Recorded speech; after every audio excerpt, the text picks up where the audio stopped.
This is the third and final video for the 8.2 notes on graphing exponential functions. So we are on the note page where it says putting it all together, and it's reviewing what all these different kinds of transformations do. So if we have f of x plus k, we know the plus k shifts the graph up or down k units. If we have f of x minus h and we're adding or subtracting to x inside the function, we are shifting left or right h units. If we have a times f of x, we know that that is a vertical shift, a vertical stretch or shrink.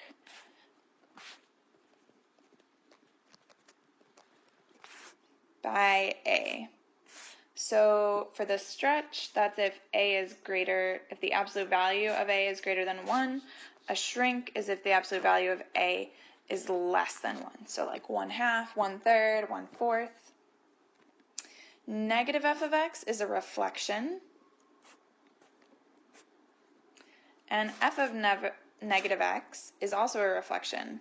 So which one is over the x, which is over the y? Well, think about this negative is making your y values negative. If you have a point and you make the y value negative, that's going to flip it over the x-axis. So this is over the x-axis, and f of negative x is over the y-axis. Okay, so that's the summary of all the different kinds of graphing we've done so far. Let's put that knowledge to work. So in example 7, you have a through e, you have equations, parent functions, and you're asked to shift them or transform them and write the new equation. So in a, if we're taking f of x equals 2 to the x, and we want to shift it right 5, left right means we're going to change our x, so this is 2 to the x. If we want to go right 5, we need to subtract 5. So that's our new function. If we're trying to shift down 5, we're going to do that on the outside of our function. So this is e to the x. And then down 5 is a minus 5. So up here, moving to the right is the opposite of what we'd expect. It's a negative 5. Down 5 is what we would expect, minus 5. All right, C, vertically stretch f of x equals 5 to the x by 3. That means we want an a value of 3. So we get f of x equals 3 times our parent function, which is 5 to the x. This is stretching it by 3. D, reflect f of x equals e to the x over the y-axis. Well, if we're reflecting over the y-axis, that means we're going to want to make x negative. So this becomes f of x equals e to the negative x. Reflect f of x equals e to the x over the x-axis.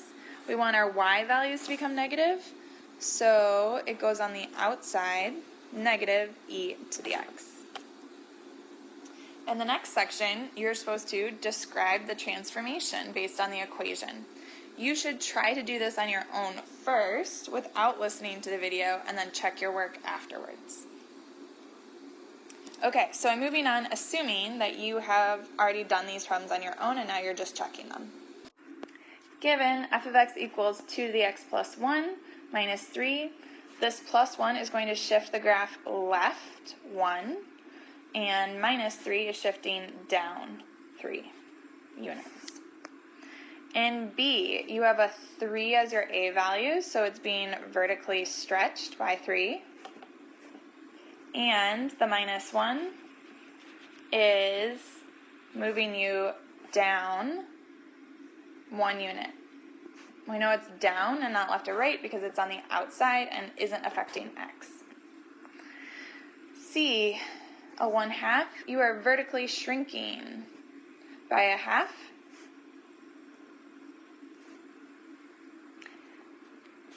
And you have x minus 3. This minus 3 is going to shift you right 3 units.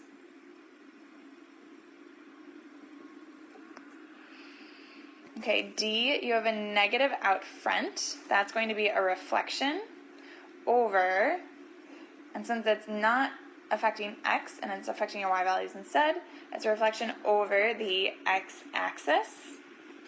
And then this minus 7 on the outside is down 7 units. E, you're affecting x with a negative, so this is a reflection over the y-axis.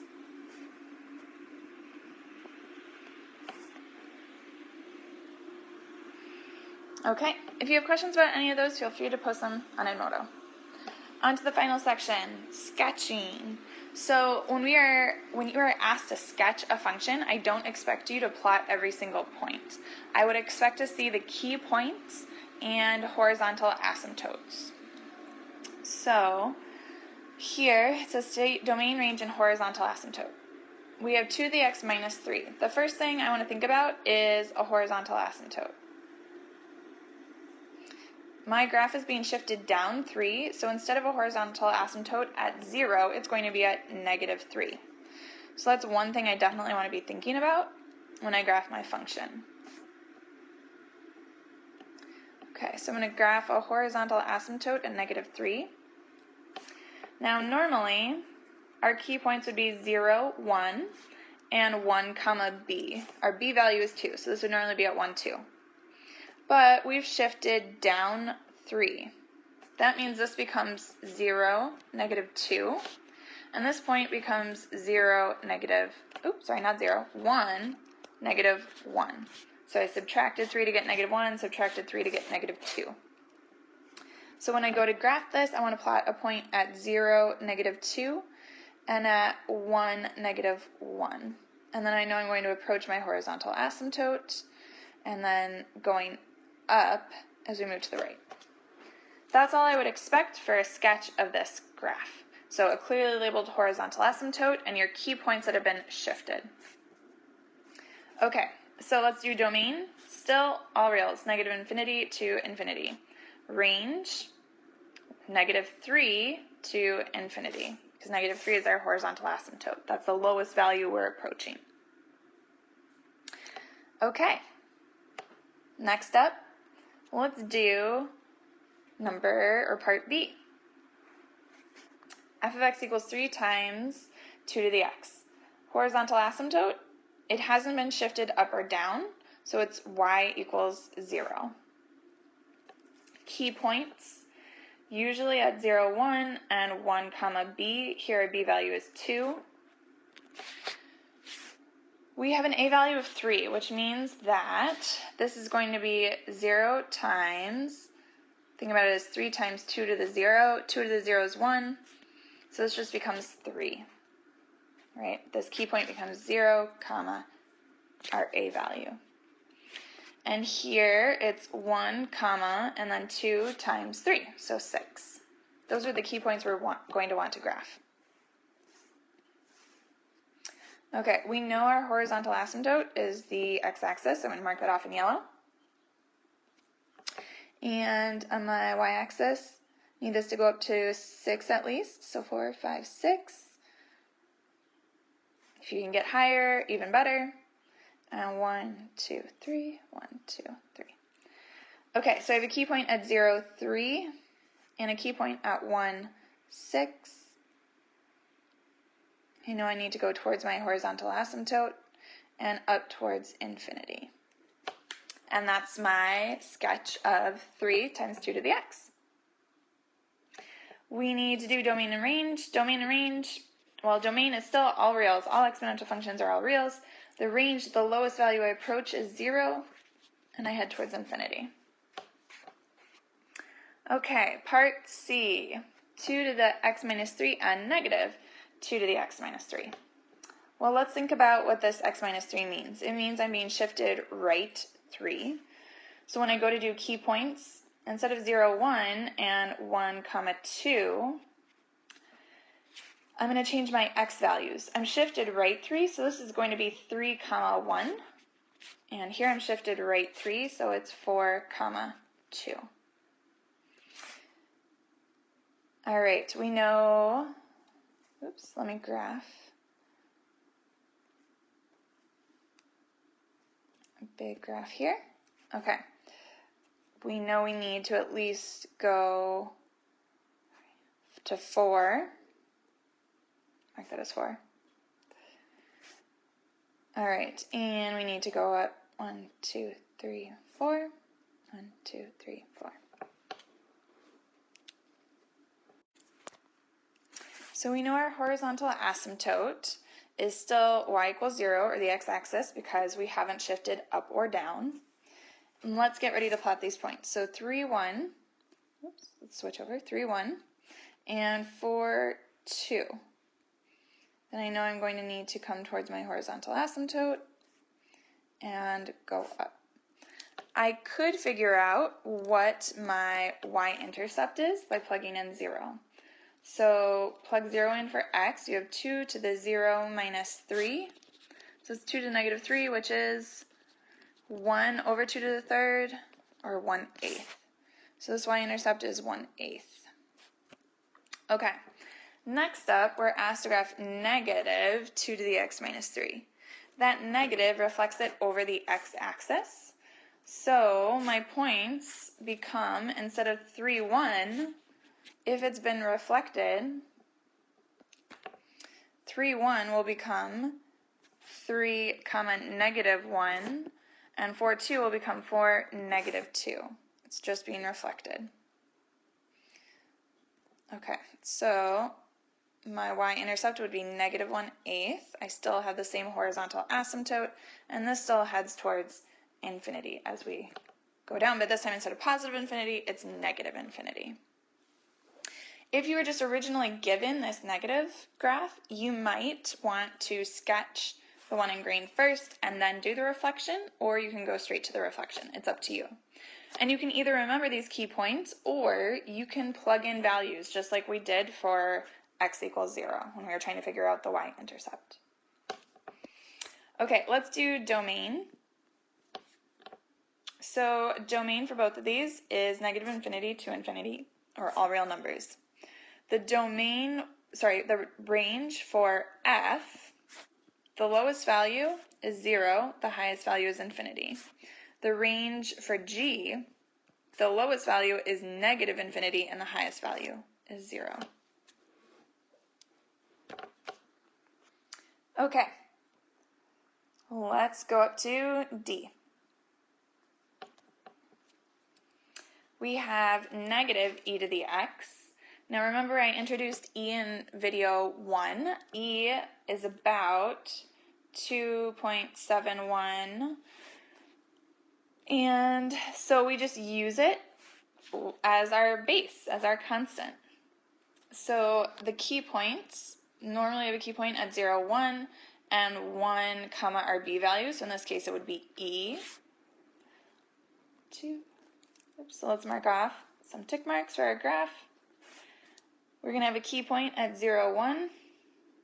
And right now I'm just going to do e to the x, and then we'll reflect it. And at 1, comma, e looks something like this. All right, now negative e to the x, that negative out front reflects it over the x-axis. So 0, 1 becomes 0, negative 1, and 1e becomes 1, comma, negative e. So I've got 0, negative 1 now, and 1, comma, negative e.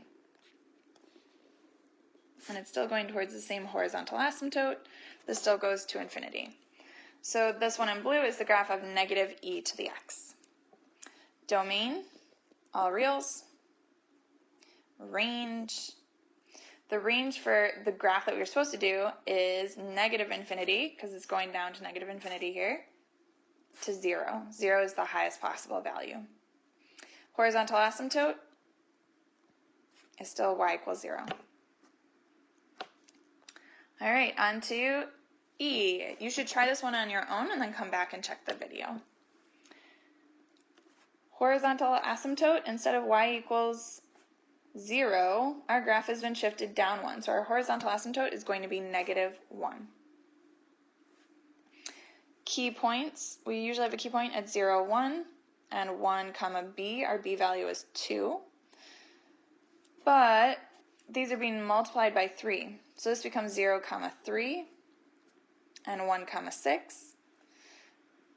So I'm just showing you multiply by 3, and then we're subtracting 1 because we're moving down 1. So this becomes, instead of 0, 3, 0, 2, and 1, 5.